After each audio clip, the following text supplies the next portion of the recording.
Welcome to my channel, where we'll be discussing family, faith, hope, and love. I'm so glad that you joined me. Let's be fed daily bread. Are you hungry?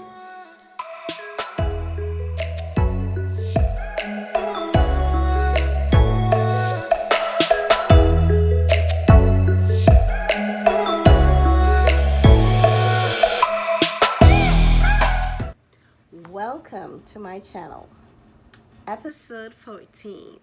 I hope that you have been tuning in because I have some great nuggets that I have been dropping along the way.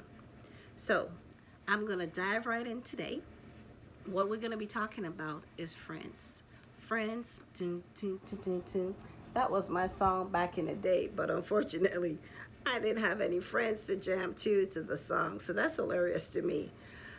Anybody that know me, my kids always used to tell me, "Ma, you live a boring life." I used to go to the movies by myself.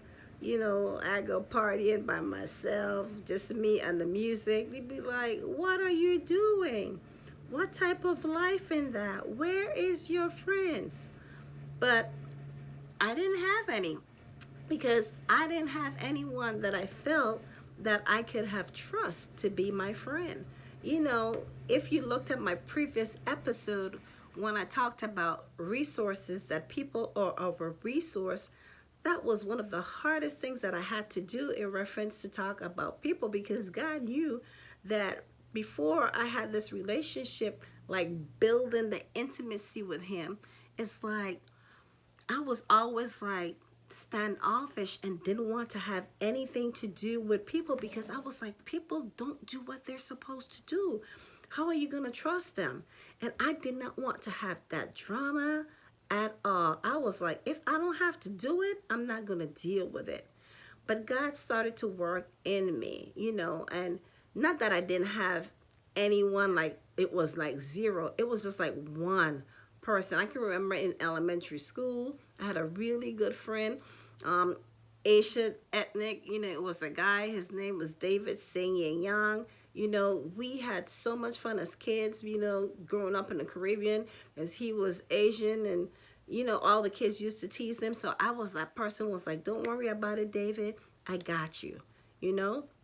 And then when I went to middle school, I had one friend, and then in high school, it was the same. So it was like, you hear about kids getting bullied and all that stuff. I think my daughter talked to me about that, because when we moved to in Georgia, um, and them being from the Caribbean with a different accent, and back then, in the 90s, dreadlocks was not a big thing.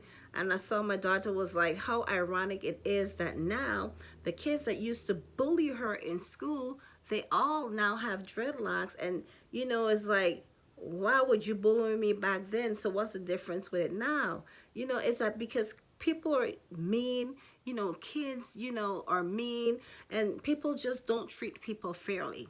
So it's hard for you to say that you're gonna actually have some really good solid friends, because they can be your friend today, and then tomorrow they join someone else, they laugh at you, they tease at you, and it's just not a good feeling. So with me, I basically was like, look, I don't have the time.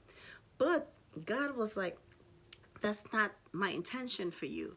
There is some good people out there. You just have to know how to choose them wisely. And how would you choose them wisely is once you start having that intimate relationship with God, you know the type of people that your energy cling to. Who has that positivity. Not people who's always going to be talking you down, being negative, and doesn't even encourage you or uplift you in any way, shape, or form. So that's how I start building relationships. And I'm happy to say that I do have some friends now. And for those of you who know me personally and that I call you friend, I just thank you for being who you are and allowing to be who I am. And there's no judgment zone whatsoever. So this particular episode is just to uplift you and to encourage you that if you are used to be like me, don't trust people, or you just have those set of people in your life that are not doing anything for you, that you can't trust them, it's okay to let them go, because there is, there is light at the end of the tunnel. There are some good people out there that will have your back, that will hold you down, that will call you, that will hold your hands, that will encourage you, that will just say, sis, I love you. You are my friend. I'm there for you, no matter what.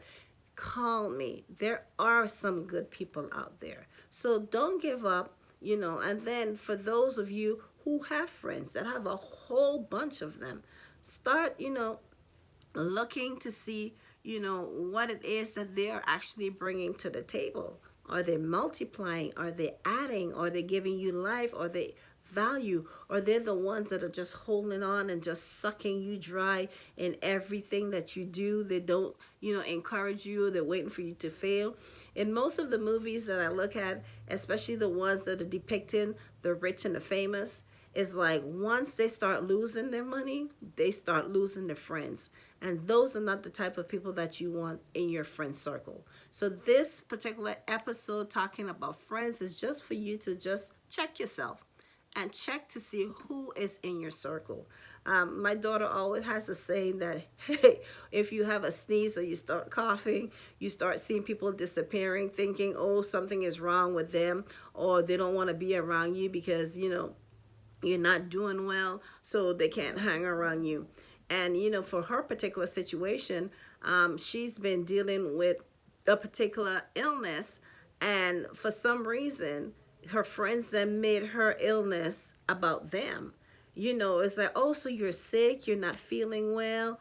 Oh, well, how long are you going to be sick for? Can we not go out? Can I not drop by? Or you should have been better by now. I mean, it's like, so really, so I said, you know what? In your particular situation, God literally kind of show you who are your friends from who not your friends. And in Romans 8:8, when they say all things work together for the good for those who will love God and call according to your purpose. For my daughter, she used to put her friends on top. They were always before her. She loved them dearly. And then when she found herself in this particular situation, not feeling 100% and not being able to be there for them the way that they want her to be there, then the whole friendship changed. Yes, it did. It changed drastically. And it was like an eye opener. And I was like, wow. I wonder if me not having friends when I was in an earlier age was like a safety mechanism. So I didn't have to go through that, especially what it is she went through, because it was kind of heartbreaking.